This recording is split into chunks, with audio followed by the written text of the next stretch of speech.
Ever noticed how the moment you really need someone's help, they suddenly go quiet? You replay the message, the tone, the wording, wondering what you did wrong. But here's the truth. It's not the words, it's the energy underneath them. People can smell desperation like smoke and they run from it. Yet the same request, said with calm certainty, gets answered in seconds. Why? Because the human mind bends towards strength even when that strength is silent. Today, we're decoding that hidden rule, the invisible psychology that decides who gets ignored and who gets helped instantly. Stay with me till the end, because once you see this pattern, you'll never ask for anything the same way again. He sat in his car outside the office, phone in hand, staring at a message he'd rewritten 10 times. He needed a favor, an introduction to someone who could change everything for him, but every version of his text sounded off. Too blunt, too needy, too soft, too long. He deleted it again. That moment, the quiet hesitation before asking for help, is something most people know too well. You can be confident, capable, and still freeze when you have to reach out, because the truth is, we don't fear asking. We fear how we'll look while asking. Here's the thing. In almost every social exchange, there's an invisible scale. On one side is competence, how strong, capable, or valuable we appear. On the other is need, how much we want or lack something. When need outweighs competence, people instinctively pull back. They might not even realize they're doing it. But somewhere deep in the human brain, we're wired to move toward strength and away from weakness. That's why a desperate tone, even when honest, can feel repelling. And why a calm, confident request, even when it hides desperation, gets answered faster. Let's break it down. Human beings don't just respond to what you say. They respond to who they feel you are when you say it. If you sound like someone whose world will collapse without their help, they feel pressure. If you sound like someone who'll stand fine with or without them, they feel respect. And respect invites cooperation. You've seen this play out in every domain of life. The colleague who always gets a yes to their ideas. The friend who asks for help once and people rush to deliver. The partner who speaks softly, but their words carry weight. What they're doing isn't luck. It's psychological framing, a balance between vulnerability and authority. Reed Hastings from Netflix does it when he asks teams for feedback, not from insecurity, but curiosity. Serena Williams does it every time she talks to a coach, mid-match, composed, clear, direct. Even in everyday moments, that same pattern decides outcomes. People help those who project control. Now, let's make this personal. Think back to the last time you asked for help. Maybe you over-explained your situation, hoping to sound reasonable. Maybe you apologized too much. Or maybe you didn't ask at all, choosing silence over the fear of rejection. Either way, the energy underneath was the same. Please see that I'm not a burden. That hidden plea kills your power before your words even land. Psychologists call it status leakage, small signals that reveal your internal state. The softer voice, the hesitant tone, the excessive gratitude they tell the other person your request comes from a lower position. And whether they mean to or not, people instinctively adjust their response to match your energy. The good news? This is trainable. Confidence in asking isn't arrogance, it's controlled framing. It's how Adam Grant describes smart generosity, giving and receiving without losing respect. It's how Brené Brown redefines vulnerability, not weakness, but the courage to be seen without apology. Let's be clear, this isn't about manipulation. It's about alignment. When your inner world, how you feel, matches your outer tone, how you ask, the request lands as truth, not noise. And truth, when spoken calmly, is magnetic. What this really means is, if you want help that's fast, willing, and genuine, stop chasing the right words. Start mastering the right energy, because energy is what people respond to first. Before we move into the specific psychological mechanics, the 7 subtle shifts that make people help you faster, remember this. Asking isn't begging. Begging comes from fear. Asking, when done right, is an exchange of strength. You give people a chance to feel capable, to feel trusted, and in return, they offer help willingly. Every strong communicator, from Satya Nadella leading teams to Dwayne Johnson rallying his crew, knows this quiet law. You don't get help because you ask louder. You get help because you project certainty while asking. That's the hidden line between neediness and power. In the next part, We'll dive into why the brain reacts so differently to those two energies and how to make that switch deliberately. Here's the thing. People aren't as cold as they seem. Most of the time, it's not cruelty that keeps them from helping. It's perception. When you ask for help, the other person's brain does a rapid-fire scan. Can I trust this person? Will helping them drain me or lift me? Do they actually deserve this? All that happens in seconds before a single word leaves their mouth. That snap judgment is driven by what psychologists call status and cost analysis. Every request has an invisible price tag. It costs time, effort, or reputation. If the helper senses your energy will make them feel smaller, heavier, or responsible for your emotions, they'll avoid it. Not because they hate you, because their brain is wired for energy conservation. Think about a friend who always needs just a minute. 1 minute becomes 30. You start dodging their calls. Your brain links them with depletion, not respect. That same pattern decides who gets helped at scale at work, in relationships, even online. Adam Grant talks about this in Give and Take. He says givers thrive only when they protect their boundaries. The same rule flips when you're the asker. People help fast when you make the exchange feel balanced, not heavy. Let's break it down with real-world lenses. Example 1. Satya Nadella. When Nadella took over Microsoft, he didn't demand loyalty. He asked engineers to teach him, but he framed it from curiosity, not desperation. Show me what I don't know. That phrasing told people he valued them, yet still led from strength. They rallied around him because he made helping feel like contribution, not rescue. Example 2. Rihanna. Early in her career, she negotiated collaborations with designers and producers far more famous than her. She didn't beg for opportunities. She invited them to build something iconic together. That subtle framing, join me, not save me, turned every favor into shared power. Here's the deeper psychology. Humans help when doing so confirms their identity. If your request lets them feel competent, wise, or generous, they move fast. If your tone signals dependence, they unconsciously resist it threatens their autonomy. This is called the ego preservation loop. Every brain protects its sense of self-importance. When you sound needy, you shrink their perceived power. When you sound self-assured, you expand it. They walk away thinking, I like how I feel around this person, and help again next time. Let's look at a quieter form of power, Keanu Reeves. He never forces connection. Interviews, sets, charity work. You'll notice he asks for cooperation through calm presence, not persuasion. People step forward because his composure makes them trust him. It's emotional gravity. So, what this really means is, help isn't about how much you need. It's about how much safety and respect you radiate while needing. When you overshare or overjustify, the other person senses anxiety. Anxiety spreads, it tells their nervous system, something's off. But if you speak from clarity, short, calm, grounded, they mirror that. They lean in instead of pulling away. Psychologists have measured this in negotiation labs.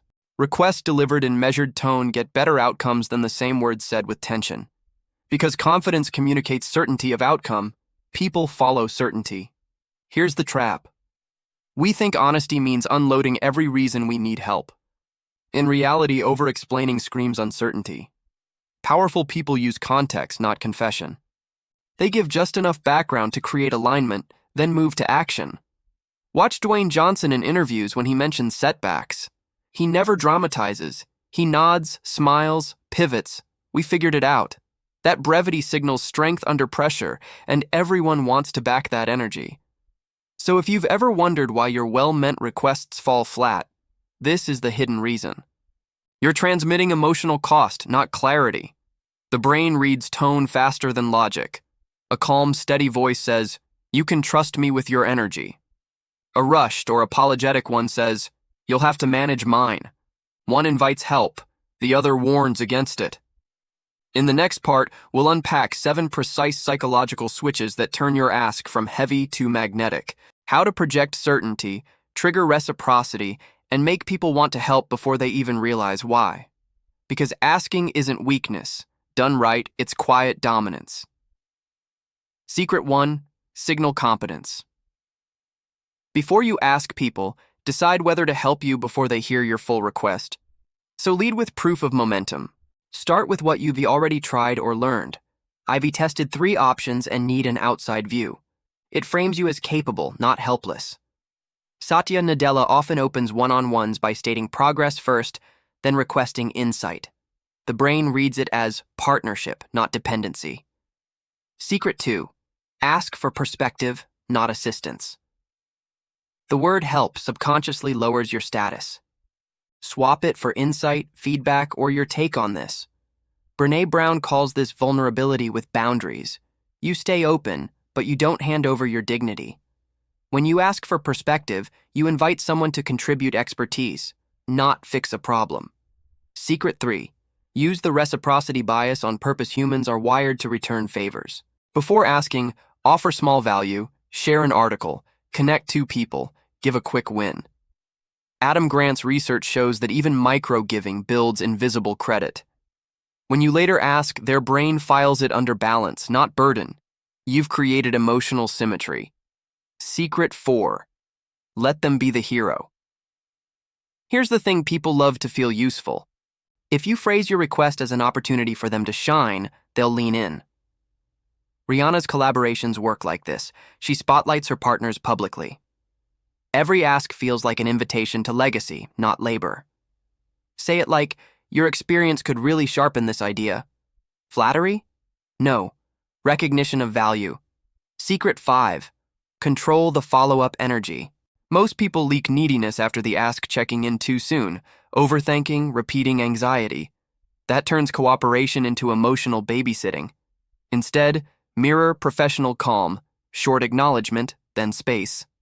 Confidence in silence communicates, I trust you to deliver. Keanu Reeves uses this exact rhythm. No push, no pull, just quiet certainty. Secret 6. Detach from outcome. Without detaching emotion. Detachment isn't coldness, it's internal steadiness. When you need something too much, people sense invisible pressure. When you can walk away, they respect you. Serena Williams shows this on court. If a play fails, she resets instantly. Apply the same to human exchanges. Ask, pause, breathe, move on. The paradox of power is that freedom attracts cooperation faster than demand. Secret 7. Project calm certainty. Through voice and body tone reveals everything. Slow down. Hold eye contact longer than comfort. Drop your pitch at the end of sentences instead of raising it.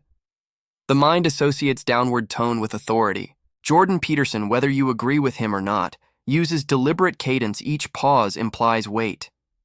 In psychology labs, people comply more with requests delivered 15% slower than normal speech.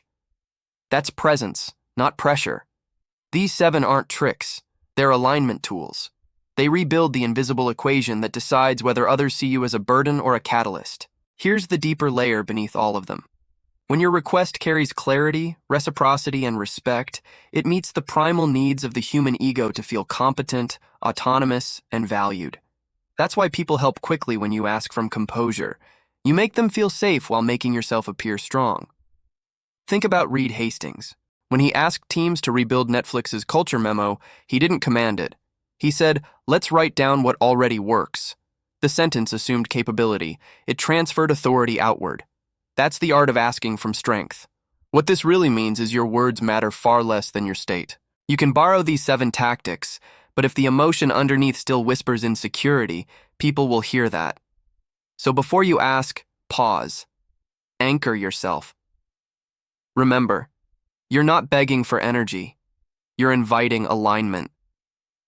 In the final part, we'll tie everything together: how to make these habits automatic, how to spot when you've slipped into neediness, and how to project calm confidence even when your world feels like it's on fire.